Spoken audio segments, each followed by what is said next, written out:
Hey everybody. So you know that feeling when you make iced coffee and then, or just a drink in general, put it in your car, it doesn't fit in your car holder?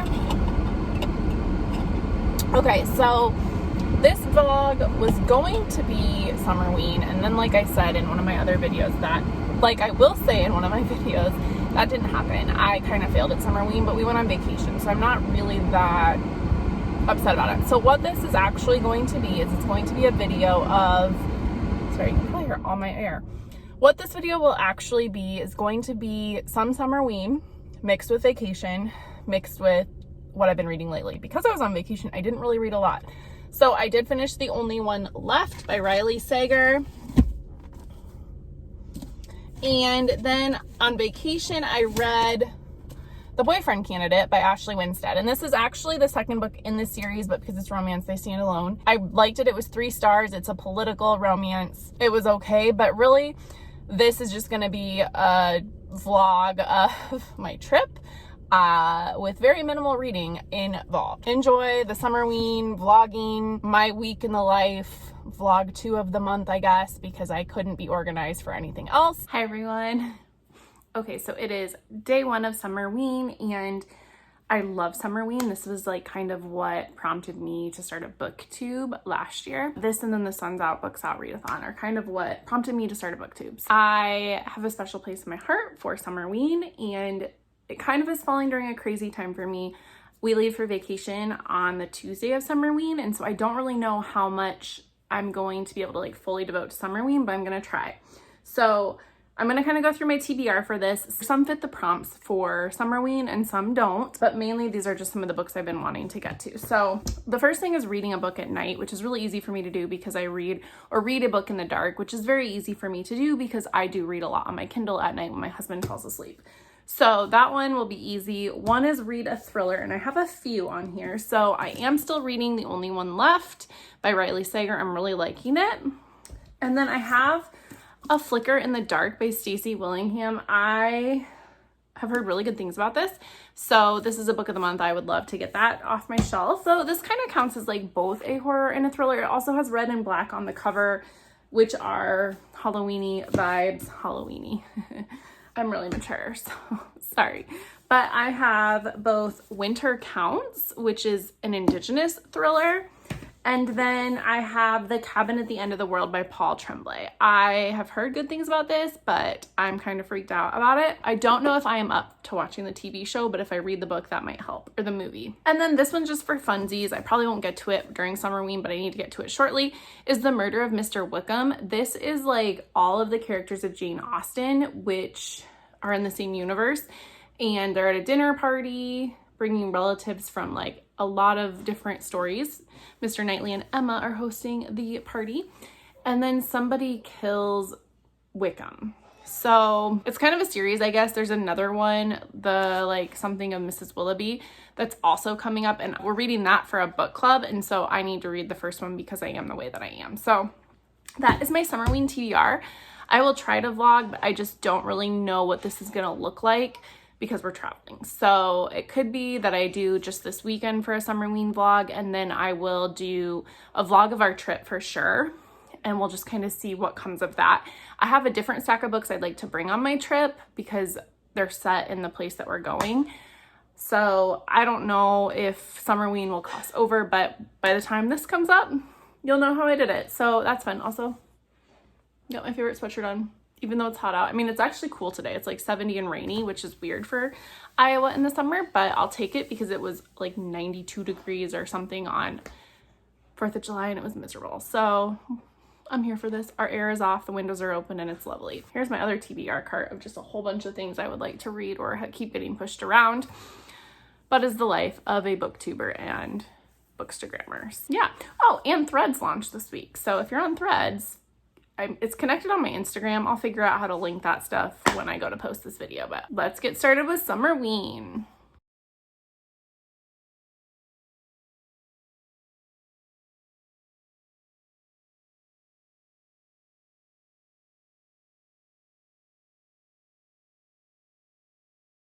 Hello. So it is day 2, I guess, of Summerween.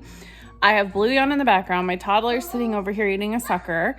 It's chaos, so I don't know like how much reading I'm gonna get done for Summerween, if I'm being really honest, because I need to prep for vacation, and we're going to a winery tonight with family. So I don't really know what this will look like, but I do know I'm taking my laptop with me on vacation, and I'm hoping I can get some editing done so I can get some video content up. And I might carry over some of my Summerween reading into vacation. I don't know. I do know that I'm about halfway through, the only one left.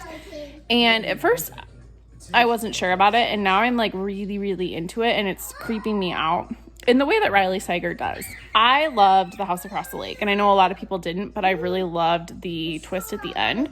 That worked for me, and I like weird books like that. I also loved Final Girls. I'd say those are my two probably favorites. I liked The Last Time I Lied. I haven't read Survive the Night, but I've heard really good things about this one, and so I think so far I'm really enjoying it. I know the ending, well, there'll be a twist or something, so it's too early to tell what I'm actually going to think. But I do really enjoy the story. And I was a little nervous because the timeline is like in the 80s, and I wasn't sure how I would like that. So far, it's working for me. He's still writing heroines that kind of have a messed up backstory. My toddler just looked at me like, how dare you talk during Bluey? It's beautiful. There's a nicer bit just up there. We used to go there when I was a kid. Let's rock up it up.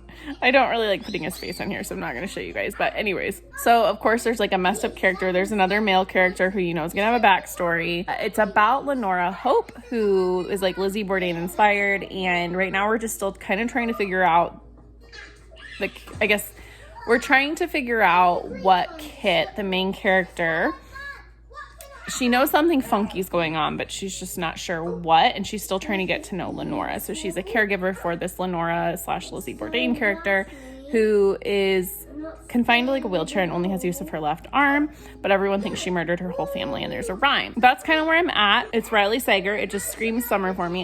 Sorry, I look gross because I did go for a run and a walk, like, because I needed to get out of the house. So the next footage you're gonna see is just my trip on the North Shore of Minnesota. This is one of our favorite places in the whole wide world, and it's just such a calming place for me. We went there as like our first family vacation during the pandemic, and the last time we were there is 2021, so my son was 1 year old. Like I said, it was our first family vacation, and it was so special because after years of infertility and doing the waiting through adoption, we finally were just able to soak in like how much we had gone through, the journey, being a family of 3, and just how special that was. And like, it's such a reminder that God is good. It was just the perfect place. So I just have the fondest memories in this area. And coming up after kind of a wild year, like I've gotten a promotion at work. I've been adjusting to a new role over this last year. This has just been the best trip. So enjoy this footage. I will pop in a little bit throughout with some other vlogging, but really it's footage of our trip, and that's it. So sorry, not sorry.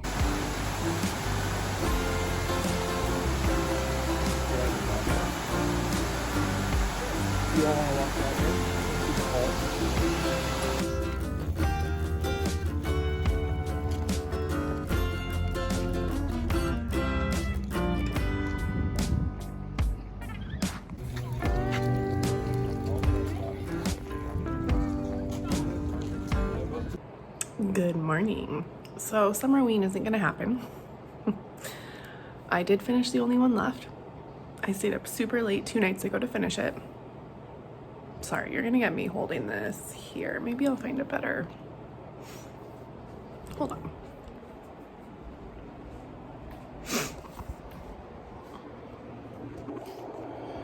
The lighting is really bad right there.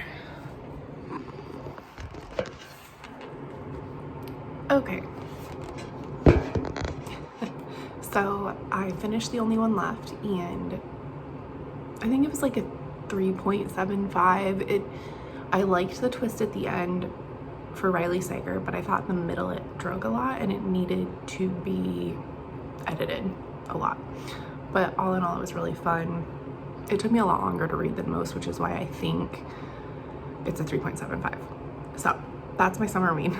Now I'm on vacation. This is our condo. We've stayed here before. We've had lovely experiences with this place before. And we got here after driving 8 hours. unpacked, hadn't even been here for 5 minutes, and the lady below us yelled at us to control our children and that the party was over, which my 3-year-old was literally walking, not being loud, whatever. Like, it was really obnoxious. And so now I feel like we're walking on pins and needles, which is not how you want to start a vacation, especially when you weren't doing anything wrong. So I really hope it goes up from here. We're day 1. We're on the North Shore of Minnesota, which is like my favorite place. It's north of Duluth. Duluth, Minnesota is the coolest town. And then if you drive, you can drive about like 3 hours to Canada. And we are about an hour from Canada right now. Even less than that, probably. We're right along Lake Superior. We're staying in a mountain resort town, so they are part of the Sawtooth Mountains. And I'll do some views from our window, but the last time we stayed here, you could actually see Lake Superior from our balcony, and you can through the trees right now, but it's not the best view. But right now it's only 50 degrees out, which is amazing because it's like 100 where I'm in Iowa right now. So it feels like fall, and I'm here for this.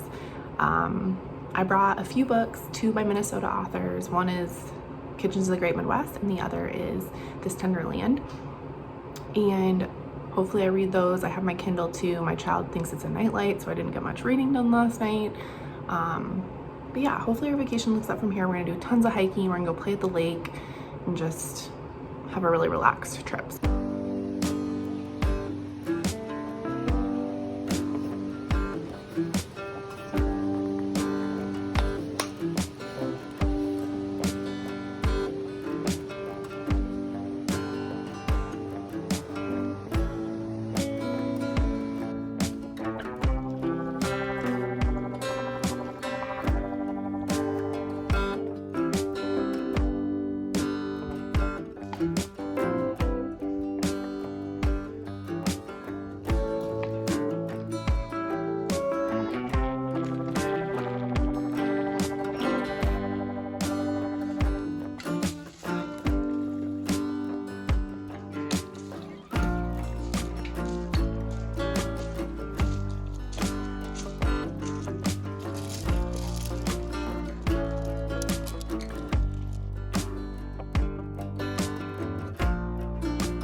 Okay, real quick, because I forgot about this, but I went to a bookstore in Grand Marais called Drury Lane Books, and it is one of my favorite bookstores. It's so tiny, it's quaint.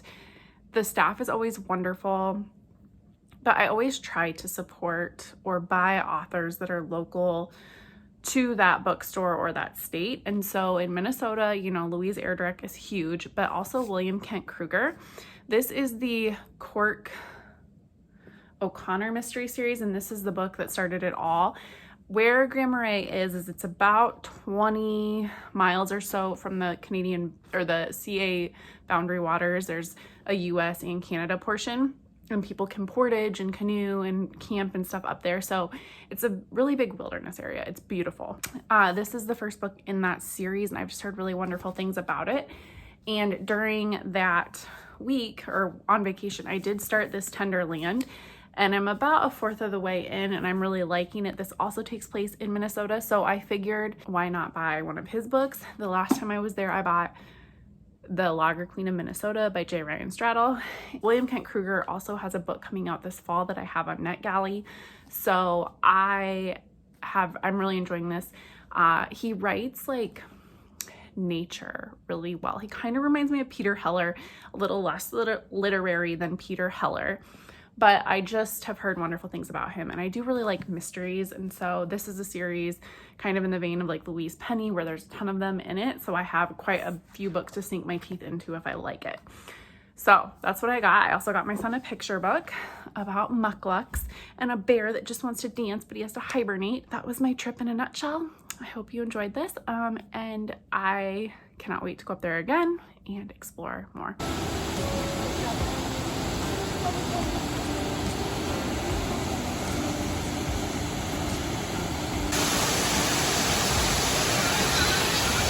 Look over here.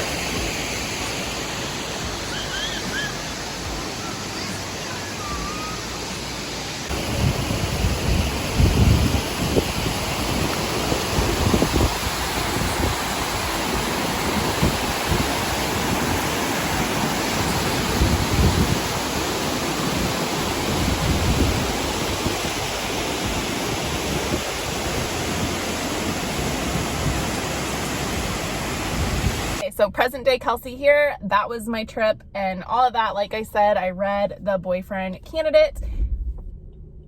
Geez, my car just rumbled. I read The Boyfriend Candidate on vacation and absolutely loved it. 3-star read for romance. That's good. This was just fun. The steam really doesn't happen to like 95%. I mean, there's other steamy parts, but I like my book a little more consistently steamy, but I just thought the banter in this was fun. The romance, like, I don't feel like they connected as much as they should have for the type of romance and feelings that they had. So I think that was kind of unbelievable for me, but all in all, it was fun. Liked it. Thanks for hanging out with me. I'm gonna go run to the library and pick up some more books.